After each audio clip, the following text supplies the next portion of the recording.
नमस्कार, स्वप्नास किचनमध्ये तुम्हा सर्वांचे स्वागत आहे। आजच्या आपल्या या व्हिडिओमध्ये आपण अतिशय एक सिंपल रेसिपी बनवणार आहे। गव्हाच्या पिठापासून बनवते म्हणजे आपण जी चपातीला कणिक मळतो त्याच कणकेपासून आपण ही रेसिपी बनवणार आहे। अगदी बनवायलाही सोपी आहे, पौष्टिक आहे, सोबतच जास्त तेलकटही होत नाही। मुलांना तुम्ही डब्यासाठीही बनवू शकता, काहीतरी वेगळं म्हणून ही ट्राय करू शकता। स्नॅक रेसिपी आहे ही। व्हिडिओमध्ये तुम्ही पाहत आहात मस्त असं स्टफिंग भरलेलं आहे। या रेसिपीमध्ये स्नॅक्स रेसिपी आहे ही। याच्यामध्ये आपण बटाट्याचं स्टफिंग बनवून भरलेला आहे, मसाला बनवलेला आहे बटाट्याचा। तुम्ही केचप सोबतही खाऊ शकता किंवा अशी ग्रीन चटणी बनवू शकता, जे आपल्याला सँडविच वगैरे बनवताना आपण वापरतो त्या ग्रीन चटणी बरोबरच ही खाल्ली तरी खूप छान लागते। परंतु केचप बरोबर मुलांना खायला खूप आवडते आणि टेस्टीही लागते। अशा पद्धतीची अगदी झटपट होणारी सिंपल रेसिपी आहे। याच्यासाठी जास्त साहित्यही लागत नाही, घरामध्ये उपलब्ध असणाऱ्या साहित्यामध्येच आपण इथं रेसिपी बनवणार आहे।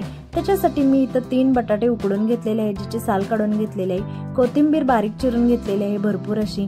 जिरा आणि इथं ओवा घेतलेला आहे आपल्याला इथं थोडंसं वेगळा फ्लेवर येण्यासाठी। आणि इथं लाल तिखट घेतलेलं आहे, आपण जे रेग्युलर वापरतो ते। हळद घेतलेली आहे थोडीशी, अगदी मीठ थोडंसंच वापरायचं आहे, आपण कणकेमध्येही मीठ वापरतो त्यामुळे। आणि इथं गरम मसाला मी इथं वापरलेला आहे। आता पहिल्यांदा तर आपल्याला जे बटाटे आपण उकडून घेतलेले आहेत ते अशा पद्धतीने बारीक खिसणीने किसून घ्यायचे।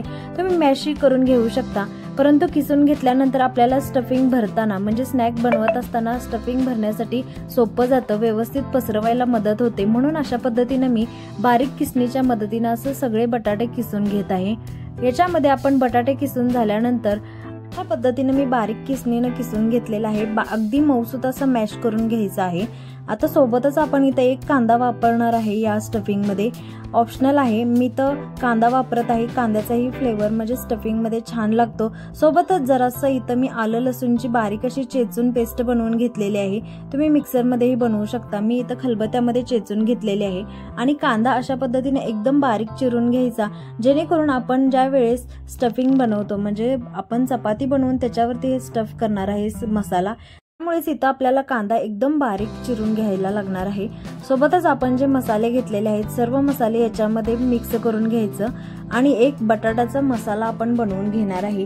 ह्याच पद्धतीनं मसाला बनवून तुम्ही ब्रेडला लावून सँडविचही बनवू शकता, अतिशय टेस्टी लागतात सँडविच। याच्यामध्ये आपल्याला मेयोनीज वगैरे वापरावं लागत नाही, ग्रीन चटणी आणि टोमॅटो केचपच वापरून सँडविचही बनवलं जातं, मस्त टेस्टी लागतं सँडविच।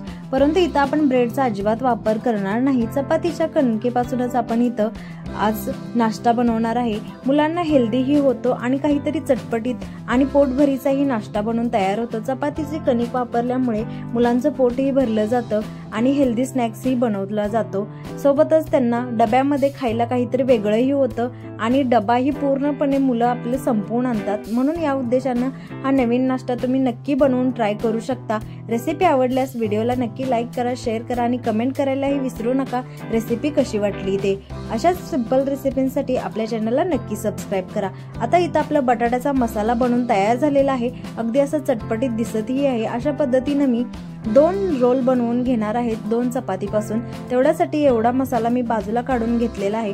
पहिल्यांदा तर तुम्हाला ज्या साईज नुसार बनवायचा आहे, म्हणजे थोडी चपाती आपल्याला इथं जाड लाटायची आहे, त्यामुळे थोडासा मोठा मी गोळा इथं घेतलेला आहे कणकेचा। अशा पद्धतीनं मी इथं लाटून घेत आहे। आपल्याला इथं काही घडी वगैरे करत बसायची गरज लागत नाही चपातीला, प्लेन आपल्याला चपाती लाटून घ्यायची आहे। नंतर त्याच्यावरती आपल्याला हे स्टफिंग म्हणजे मसाला जो आहे तो पसरवून घ्यायचा आहे। आता मसाला आपल्याला चपाती बरोबर चिटकवून राहावा यासाठी आपण थोडंसं पाणी इथं असं पुसटचं पाणी लावून घ्यायचं, जास्तही ओलसर चपाती करून घ्यायची नाही, नाहीतर ती पळपुटाला चिकटते किंवा हातालाही चिकटते।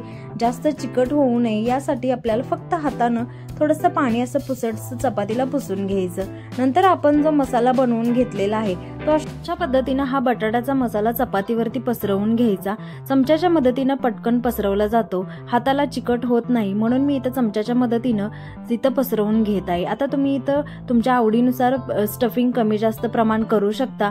शक्यतो आपल्याला थोडंसं पातळसंच असं इथं बनवायचे आहेत स्नॅक्स, त्यामुळे आपण जास्तही पसरवून घ्यायचा नाही मसाला, म्हणजे जाडसर होतं। मग आपण इथं भाजणार आहे, शालो फ्राय करणार आहे, त्यावेळेस आपल्याला भाजताना आतून थोडं कच्चं राहणार नाही या उद्देशाने मी थोडंसं असं पातळ असं स्टफिंग पसरवून घेतलेलं आहे आणि इथं हाताला पीठ लावून आपण असा रोल बनवून घेत आहे। इथं थोडंसं पाण्याचा वापर आपण केलेला आहे त्यामुळे हाताला चिटकू नये या उद्देशाने थोडंसं हाताला पीठ लावून घ्यायचं आणि असा रोल बनवून घ्यायचा।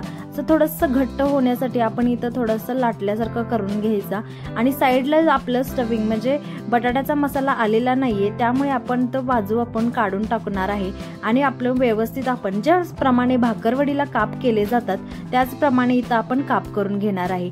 चाकूने कापून घेत आहे मी। इथं चाकूला थोडंसं पीठ लावून घेतलेलं आहे म्हणजे सहज आपल्याला इथं कापता यावं या उद्देशाने मी चाकूला थोडंसं पीठ लावून घेतलं आणि असे काप करून घेतलेले आहेत। मस्त असं सुंदर रोल बनून तयार होतो।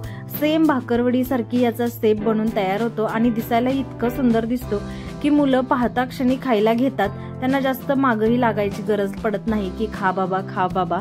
अशा पद्धतीनं असं मस्त असे आपले स्नॅक्स बनवून तयार झालेले आहेत। अशाच पद्धतीनं मी आता राहिलेले ही स्नॅक्स बनवून घेत आहे। दिसायला इतके सुंदर दिसत आहेत, चिकट होऊ नयेत। आता हे कणकेचा विषय आहे त्यामुळे थोडंसं चिकट होतं त्यामुळे इथं थोडंसं पिठाचा हात लावायचा, अगदी पुसटचा हात लावायचा, जास्त ही पीठ लावत बसायची गरज लागत नाही। थोडंसं पुसटचा हात लावायचा पिठाचा आणि इथं आपले स्नॅक्स बनवून घ्यायचे। अशा पद्धतीनं मस्त भाकरवडी सारखे स्नॅक्स बनवून तयार होतात। याच्यामध्ये मैद्याचा वापर केलेला नाही, कणकेचा वापर केलेला आहे त्यामुळे अतिशय हेल्दी आहेत। रोजच्या खाण्यासाठीही काही प्रॉब्लेम होत नाही। मैद्याचा वापर आपण रोजच्या खाण्यामध्ये करू शकत नाही परंतु अशा पद्धतीनं रोल बनवून खाऊ शकतो। मस्त असं स्नॅक बनवून तयार झालेला आहे। हा आपल्याला फक्त इथं शालो फ्राय करायचा आहे, डीप फ्राय करायचा नाही आपल्याला। इथं फक्त तव्यामध्ये थोडंसं तेल टाकायचं आणि शालो फ्राय करून घ्यायचं। सेम याच पद्धतीनं आता दुसरा रोल ही इथं मी बनवून घेतलेला आहे। झटपट होणारा हा नाश्ता आहे, पाहतच आहात तुम्ही। अतिशय मस्त सुंदर असा नाश्ता बनवून तयार झालेला आहे। आता नेक्स्ट प्रोसिजर म्हणजे आपल्याला इथं तव्यामध्ये मी तेल गरम करून घेतलेलं आहे, अगदी शालो फ्राय करायचं आहे म्हणून थोडंसंच तेल वापरत आहे मी। इथं जास्त तेलाचाही इथं वापर केलेला नाहीये मी। इथे मात्र एक लक्षात घ्यायचं आहे की तेल आपलं कडकडीत गरम झालं पाहिजे। जर जास्त गरम झालं नाही तेल, थंड तेलामध्ये जर तुम्ही नाश्ता भाजून घ्यायला गेलात तर काय होतं, चपातीचं असल्यामुळे अगदी मऊ चांबट होतं त्यामुळे आपल्याला तेल कडकडीत गरम व्हायला हवं। चांबट झालं की ते खायला बरं वाटत नाही। कणकेचं असल्यामुळे चांबट होण्याची शक्यता जास्त असते म्हणून तेल इथं कडकडीत गरम करून घ्यायचं आहे। आता तुम्ही पाहतच आहात, एका बाजूने भाजलेला आहे, मस्त सोनेरी रंग आलेला आहे। आता दुसऱ्या बाजूनेही आपल्याला भाजून घ्यायचं आहे। आता इथं जास्त तेलकट होत नाही नाश्ता, चपातीचा कणकेचा वापर केल्यामुळे जास्त तेलकटही होत नाही आणि असं कडकडीत तेलामध्ये आपण भाजून घेतल्यामुळे असं स्नॅक आपला मस्त कुरकुरीत भाजून तयार होतो। मस्तपैकी अशा पद्धतीने मी आता सर्व स्नॅक्स अशा पद्धतीनेच तेलामध्ये भाजून घेत आहे। असं चटपटीत स्नॅक बनवून तयार झालेला आहे। रेसिपी तुम्हाला आवडली नक्कीच असेल। रेसिपी आवडली असल्यास व्हिडिओला नक्की लाईक करा, शेअर करा आणि कमेंट करायलाही विसरू नका। अशाच सिंपल आणि हेल्दी पौष्टिक रेसिपींसाठी आपल्या चॅनलला नक्की सबस्क्राईब करा। ही खास स्पेशल मुलांसाठी रेसिपी आहे आणि मोठ्यांना तर काही खायला सांगायची गरजच पडत नाही, मुलांना खायला घालणंच अवघड असतं। अशा पद्धतीनं तुम्ही हेल्दी स्नॅक्स बनवून मुलांना डब्यामध्ये देऊ शकता। मुलंही खुश आणि मुलांनी खाल्ल्यामुळे मुलांच्या आईही खुश होणार।